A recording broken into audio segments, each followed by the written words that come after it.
Hi everyone, I am very excited to welcome you to the first ever Startup Nation podcast episode. Today we're sitting down with Wendy Sachs, the director of October H8te. We're finding out what pushed her to make this movie. We're talking about protests on campus and much more. Let's get into it. Yeah! My name is Michael Itzchaik. I'm an international student. I'm from Israel. I moved to Canada 2 years ago and I'm going to Concordia University. I'm the co-president and co-founder of the Startup Nation.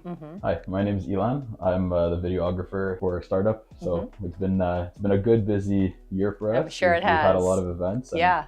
we're happy to continue the trend into 2025. Great. We're with Wendy Sachs, the wonderful Wendy Sachs, after making a brilliant movie. Thank you. I watched it yesterday and I really enjoyed. I have to say, it's hard to watch it. It's our reality, but it's so well done and Thank you. so good and covers everything. Thank you. So I wanted to take a moment to thank you for making this movie, for You're welcome. doing this. Before we'll introduce you, I want to tell you a little bit about Startup Nation and who we are and why we started this club, both at Concordia and McGill. So we started this club a bit before October 7th, I would say 2-3 months before October 7th. And what we needed is someone or an organization that will bring Israel to campus and will show what Israelis are doing for this world, how much good we're doing. And not only Israelis, but Jews. You know, if it's through, our slogan was before October 7th, bringing Israel to campus through business, technology, and innovation. If it's building hospitals, if it's building businesses, if it's philanthropy, Jews are doing so much good for this world. Right. And after October 7th, our mission completely changed. When we, instead of trying to prevent from anti-Semitism to show its ugly face, we had to fight it. We had to stop it. Sure. And from bringing Israel to campus through business, technology, and innovation, our slogan changed to innovate, educate, and advocate. And that's our change post-October 7th. So I wanted to know, who was Wendy before October 7th and who is Wendy after October 7th? I think that's a great question. I mean, I think that as a diaspora Jew and an American Jew, I think we've all been transformed since October 7th. What we saw was a generational trauma unleashed on October 7th. We were shaken to our core. I was shaken to my core. I felt gutted. I felt it at a cellular level. And it actually did really, I've always been, a Zionist and pro-Israel. I'm a secular Jew and have traveled to Israel, more than a dozen times. But after October 7th, I knew I needed to document what was happening. My call to action was really like on October 8th, when we saw what was happening in Times Square in New York, when we saw Hamas being celebrated as freedom fighters rather than as terrorists, and when we were seeing what was happening on college campuses around the country, and by the way, in the streets of the world, in London, in Paris, Los Angeles, it was like a dystopia, like what is happening right now? It felt epic. And it felt like I needed to, as a filmmaker and as a journalist, I needed to document what was happening and really unpack how did we get to this moment.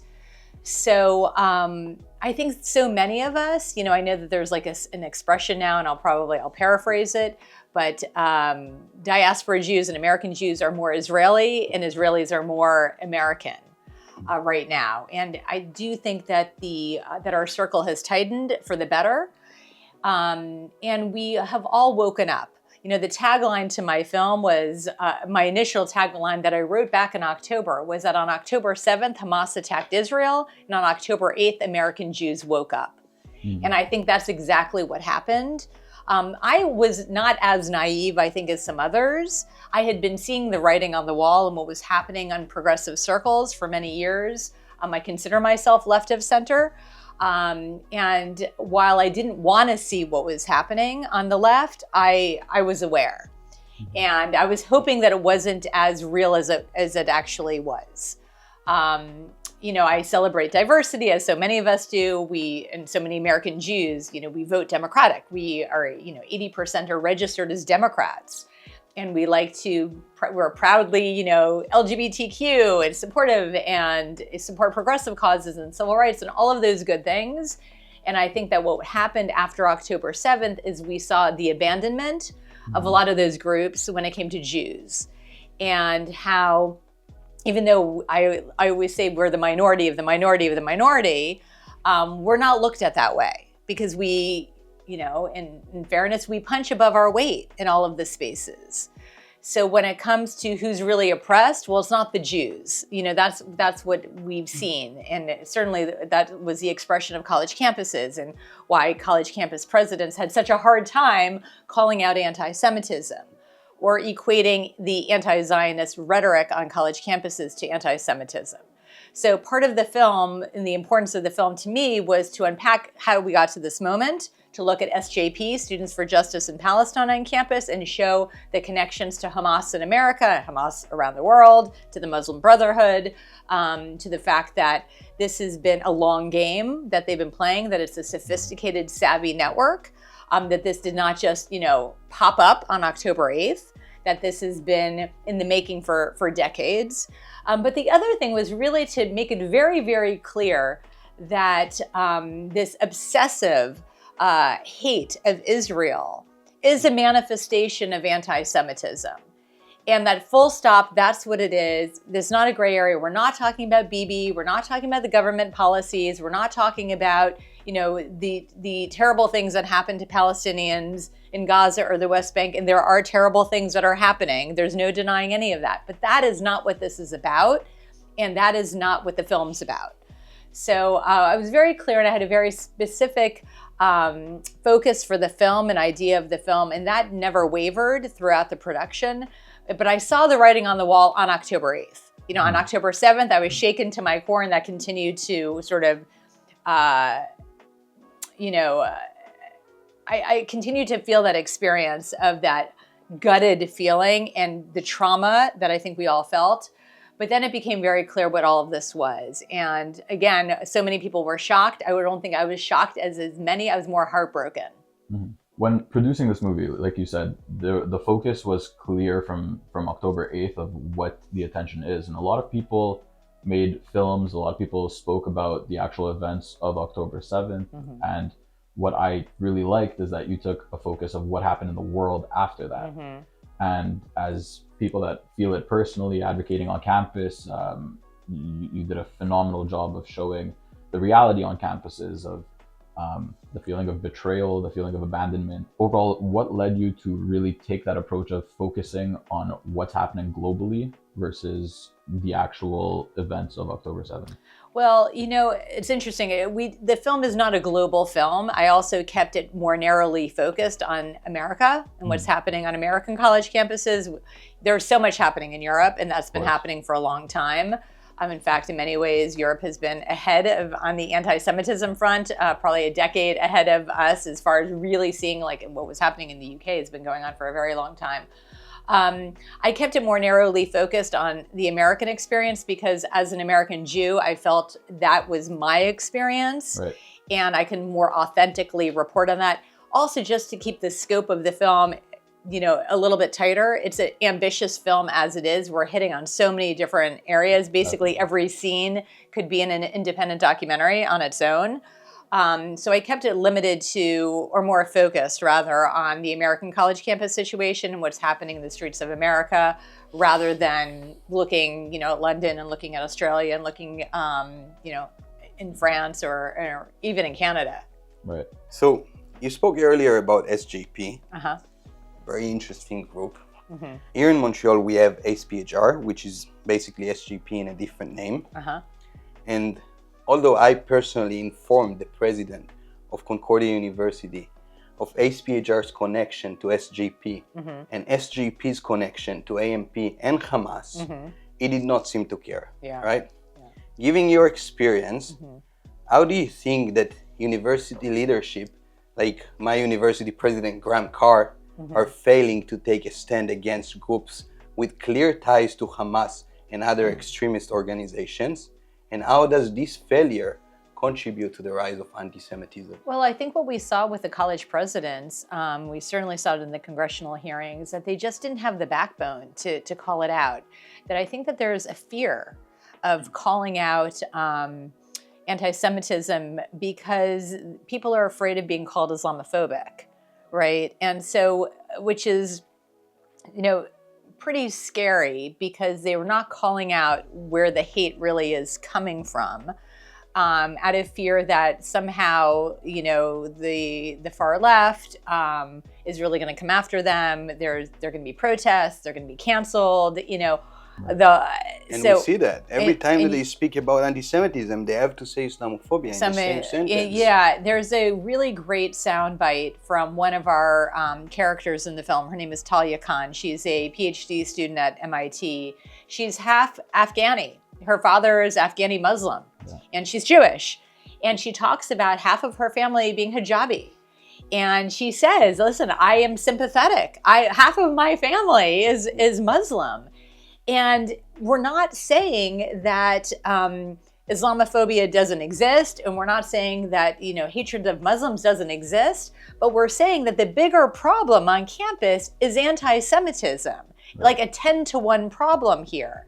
And we need to be able to have the courage and the moral clarity to just call out really what the hate is all about right now and not be so afraid. But yeah, the whole sort of fear of being called Islamophobic has been going on for at least a decade. Mm-hmm. And we've just seen that, you know, across Europe. We've seen that in American universities and institutions.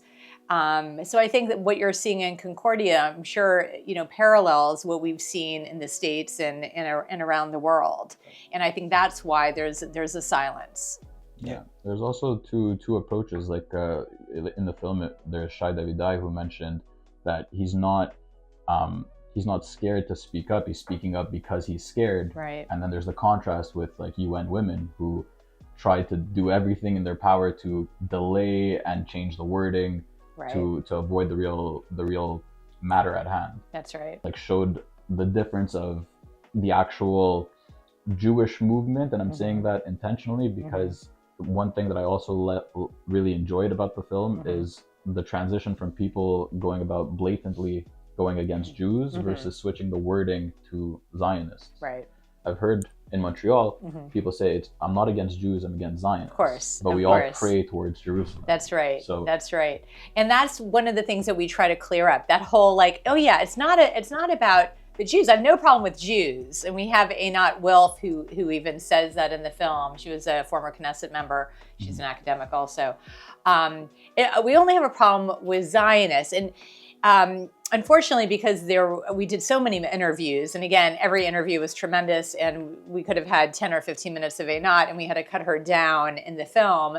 She walks us through in the film, not in the film, but in her interview, going back to, you know, the USSR and Russia, right, in the 1950s, and even before that. And it was always not about the Jews, it's just about the Zionists. And taking us through historically what that is. Even, by the way, pre-1948, there was a problem with Zionism, right, as we know. But most people actually don't know that. They just think that Zionism is, you know, a racist, genocidal, white colonialist philosophy that has emerged after World War II. They don't actually know the history. So we are trying to show Zionism, Zionist, Zion, in prayer books to understand like what that even the true meaning is, to make that sort of connection for people that this isn't a modern incarnation of anything. It is just a civil rights movement for Jews. Straight up, full stop, that's what it is. Exactly. But yes, it's safe to say no Zionists allowed, right? But you can't say no Jews allowed, but you can say no Zionists allowed. And by the way, that, you know, Tessa Wexler, who was the UCSB president, the student body president of UC Santa Barbara, when she posted that no Zionists allowed image at the Multicultural Center last February, I did not know who she was until that moment. And then I started reaching out to her, and she became a character in the film because I couldn't believe I saw no Zionists not allowed. That to me was very reminiscent of Nazi Germany. That sort of struck at at that sort of generational traumatic level of, oh my God, what's going on here? Like, just Zionist is Jew. Like, let's be clear. One of the characters is asking her friend, he's telling the story when she went to her friend and asked her, would you hide me? Right. That's Sheryl Sandberg. Sure. I mean, that's a very Jewish experience. It's interesting that you say that, because my editor, Nimrod, is Israeli. And we had a whole conversation about this, because every American Jew, like Sheryl Sandberg says, would know exactly what that means, because we talk about that. As an Israeli, you had Israel. So you're not thinking about where are you going to be hidden. As an American growing up, it's always that non-Jewish friend of mine, would they be the family that would have the courage to hide me? That is such a part of the American Jewish experience. There are certain conversations that different communities have. Our community is that whole, who would hide me? You know, it's really fascinating to me. Again, it's not the Israeli experience, it's the diaspora one. Right. Yeah. Very true. And I'm very happy you brought up Tessa Wexler, and I think she's a fantastic character, and what she's doing is, and I don't know her personally, but when I watched the movie, I mean, I wish we had more students like her, right? Like, but Tessa Wexler brought up a point that to me was brilliant. She said, imagine if on October 9th, instead of harassing Jews on social media, the entire student body bond together to condemn what happened on October 7th. Right. And if every American college campus did that, and the US government and the international community did that, Hamas would have no ammunition. Right. Tessa's point is certainly powerful, but do you think that if there had been a unified global response immediately after October 7th, calling out the atrocities and standing firmly with Israel, we might have seen a different public narrative or a stronger international stance against Hamas? Absolutely. If the line in the sand was, this is not okay, we're going to stand up and speak out against this, and we're going to come together, because clearly Israel was attacked, you know, unprovoked, right? There was peace on October 6th, and on October 7th there was not. I think we would have seen a very different situation on college campuses and in the streets. And yes, it would have been smaller protests, but it wouldn't have had the momentum. It wouldn't have had the energy that, you know, that obviously took off. And one thing that reminds me of is the spread of misinformation at the same time. Like there was the article by New York Times that said that when the hospital was bombed, they said it was Israel. New York Times, right? Even though they made the correction, the damage was done. That's right. So a question that came to my mind while watching the film is, early in the film, it mentions that it's become not only a war on the battlefield, but a war of media. How can people really get past all the misinformation, and how can people do their proper due diligence about the situation to get better informed? Listen, I think that's the $1 million question, because kids are on TikTok, young people are on TikTok, older people are on TikTok. People are getting their information from TikTok. Right. And we know that Russia, Iran, China, they have their finger on the scale when it comes to TikTok and algorithms and what people are seeing and hashtags and all of that. It's not an authentic way to get your information. And, you know, young people today, and not even so young people, you know, people who are older just aren't informed. They don't know the history, and in 5 minutes they think they can be an expert on the Middle East. I mean, it's the most complicated region in the world, and there's a lot of gray also. There's no gray when it comes to, you know, massacring innocent civilians, right? But there is a lot of gray in just even understanding, contextualizing, you know, land and who's there and all sorts of stuff. You know, there's just a lot to understand. Who was there, when they were there, who was carving it up, at what time, you know, what period of time. I mean, Jews are the ancestral to the land of Israel, make no mistake about it. That is clear as day. But there's a lot of nuance and there is a lot of complexity. Right. So I think that, listen, one of the things that I want to do with this film is use it as a tool for education. And it's really important to me that we try to debunk some of those myths that are out there. And we get people and young people to also be more suspect of what they're seeing online and to question more and to try to look at multiple news sources. The problem is there is so much media bias. And I hate to be one of those, you know, extreme people who are, you know, hyperbolic and, you know, screaming from the rafters that, you know, everyone hates Jews and everyone hates Israel and be hysterical about it. But at the same time, when you see publications like the New York Times or the Washington Post or NPR or the BBC, broadcasting and publishing such biased material, and you look to see actually who the reporters are, and they really do have their worldview is just so anti-Israel. It's really, there's not a lot of objectivity anymore. It's very hard then to find good legitimate sources to then tell your children, young people, hey, make sure you're not just like looking at TikTok, make sure you're reading the New York Times. Right. So I think that it is the challenge right now for the Jewish community. I'm sure for other communities too, who also believe that there's a lot of biased information being reported. So it's tough. I would just, tell young people to be a little suspect of what they're seeing. And particularly the knee-jerk reaction to just breaking the world into good and evil is also something to say, wait a second, let's take a step back, right? I mean, there is some evil in the world. We certainly know what that looks like, but there's a lot more gray. Definitely. I want to speak with you about one of my favorite subjects. Okay. DEI. Diversity, equity, and inclusion. Okay. DEI has become a central focus on many campuses, but in its current state, it seems to be sparking a lot of debate. What's your take on how DEI is being implemented today, especially when it comes to balancing free speech inclusivity?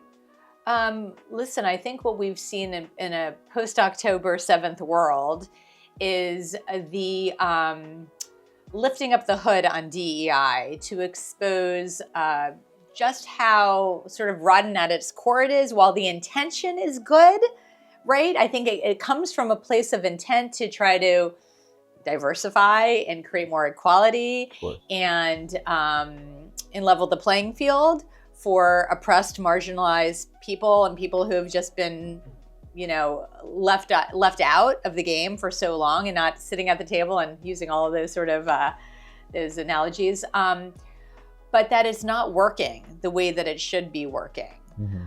There's a lot of sort of discussion of really, if we want to create equality, it really happens at a socioeconomic level. It's not about the color of your skin. And I think that's really important. So moving forward, I think there are companies right now that are unraveling their DEI policies. There's college campuses that are also taking a harder look at those departments.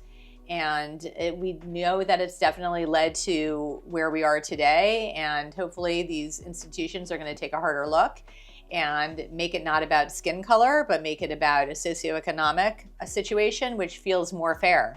Right. One thing that makes me think of is the DEI helped a lot with the movement of the oppressed, right? Because again, they made it seem like it's a very marginalized group.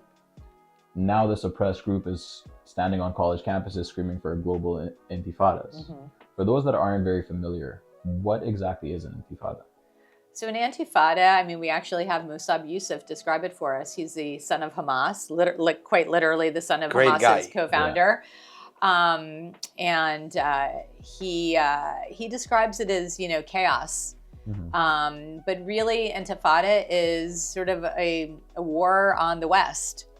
Is really what it's about. It's not about Israel alone. Really. It is and not. We saw it is it not a few about, days ago in New Orleans, right? Of course, we saw what happened in New Orleans. We're hearing chants for a global intifada, but it's a dismantling of Western institutions, of capitalism, of democracy.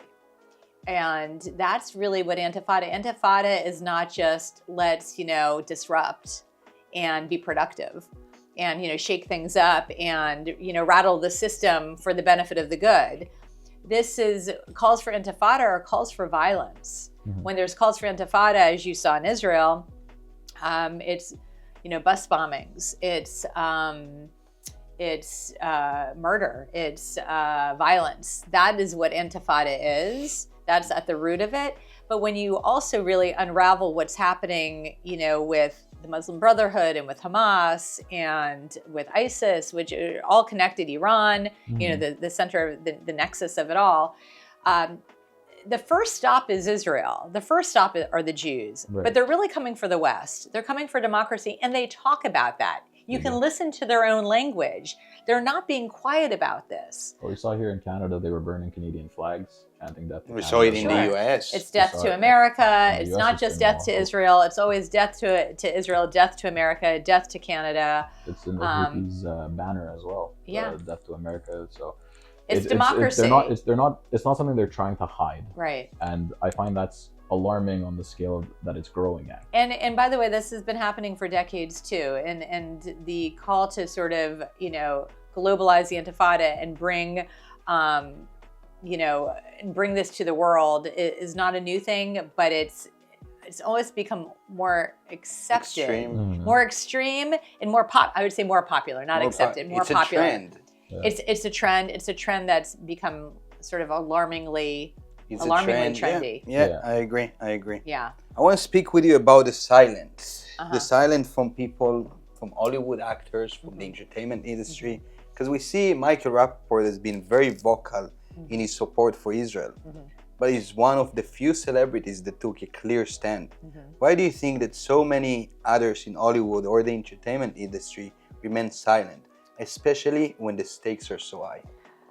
I think it goes back to being canceled. I think it's the fear of speaking out. I think that it's not so popular to be pro-Israel or to put your neck out for Israel.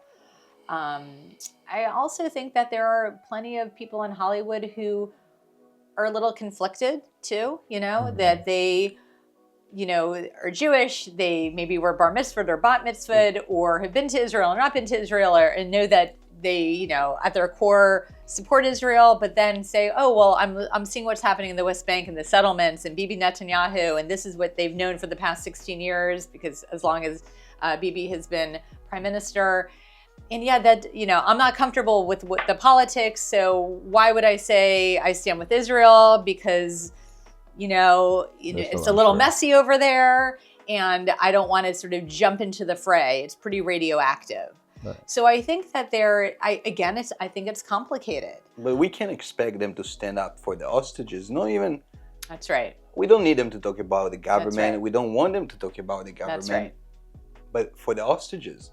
So I think that's where it's a really clear lane that a lot of people still, we've seen, have been afraid to even touch, right? So yes, let's not get into the politics because it's complicated and they don't know much and no one really wants to get political.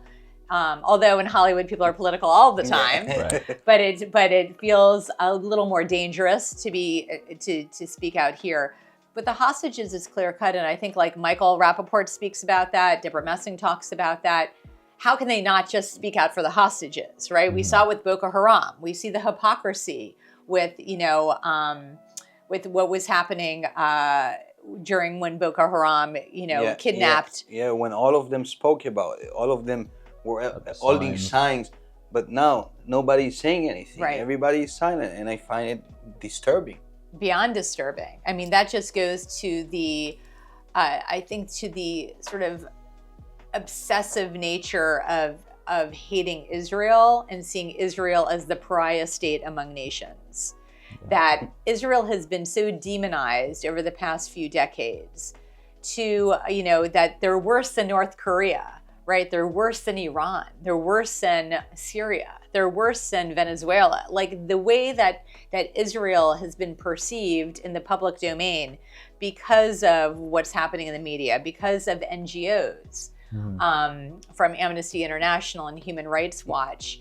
When Amnesty and Human Rights Watch and others, Doctors Without Borders, come out, saying that Israel's an apartheid state or Israel's committing genocide, that has done an incredible amount of damage to the reputation and the minds of people in America, because they look at an Amnesty, they look at the UN, they look at these organizations that are supposed to be leading authorities on human rights, and if they're saying that Israel is the worst nation, if they're condemning Israel in the UN Human Rights Council, they have like Israel, as Hillel Neuer says, an Israel hate day there, where Israel, it gets dinged more times than any other country in the world, but like 10 times. Right. Yeah, in the UN every day is every day is an Israel hate day. So that over the years has just really impacted the international perception of Israel. I would argue in an unfair way, and that Israel's held to, standards that no other country is held to. So all of that has contributed to the silence of Hollywood. Like it's not that complicated, but there's a lot going on. The call for Israel being an apartheid state, that there are hostages that were obviously non-Jewish, non-Israeli. There were two Muslims who were just found dead today. Two Muslim hostages, two Israeli Arabs who were found dead today. Pro-Palestine campus group behind Columbia University protest received over $3 million a year in funding from charities linked to Hamas. That's a title from the Daily Mail, right? With reports like this linking pro-Palestinian campus groups to organizations with ties to Hamas, how concerned should we be about the growing influence of these groups on campuses? And do you think universities are doing enough to investigate and address these connections? I think the funding piece is a really important one and a scary one. The investments have been happening for a long time, and I think no one was really paying attention. Universities all around the country. I went to Northwestern. I was a graduate of the journalism school, the Medill School of Journalism. There is a Medill School of Journalism in Doha, Qatar. Northwestern has received tens of millions in funding. I was alarmed about a dozen years ago when I got my alumni magazine and I saw that Medill was now in Doha, and I didn't really understand why, right? Like, why are they there? So I think that we can't ignore the money trail and the impact that it's having as they are endowing fellows and chairs of the Middle East Studies departments, and they're in Georgetown. They're everywhere, right? I think Texas A&M is now severing their ties, but with I don't know if it's Qatar or Saudi Arabia or wherever they're getting their funding from, and they're a research facility. So we can't disentangle sort of the influence of money going to these universities. It's part of the problem. Definitely. Following the trail, I find in the film there's a great graph that shows the Muslim Brotherhood and what follows. Right. Why is it that the Muslim Brotherhood isn't more known to the general public? Because a lot of people don't know where the conflict comes from or how they receive their funding. Or let's say Gaza does not have the means to live and thrive. How are they bombing so consistently? People aren't asking these questions, and how can that become more accessible, and how can that become more popular? I think that's a great question. Yeah, people just don't know. They don't know the origin. They don't know the root cause. They don't want to know. They don't want to know. There's not that much discussion, I would even argue, in mainstream publications. Definitely. You're just not seeing it. You're not seeing the pointing the fingers at the Muslim Brotherhood or at Iran. Although Iran is becoming more in the news, and I think it's almost more now that Israel has been attacking Iran and dismantling Hamas and Hezbollah, that we're now, and now America's like, oh yeah, great job, Israel. Thank you for that, right? But there's just not a lot of conversation about it. People don't really know the origin. They don't really have an understanding of where it's coming from. And also that Hamas is just, one of the tentacles, right? And that where it's really being orchestrated from is something that's super important. But again, it goes back to just people being not informed. Right. Wendy, I want to thank you so much. It's such a pleasure to have you for our first episode ever. Oh, fantastic. Thank you.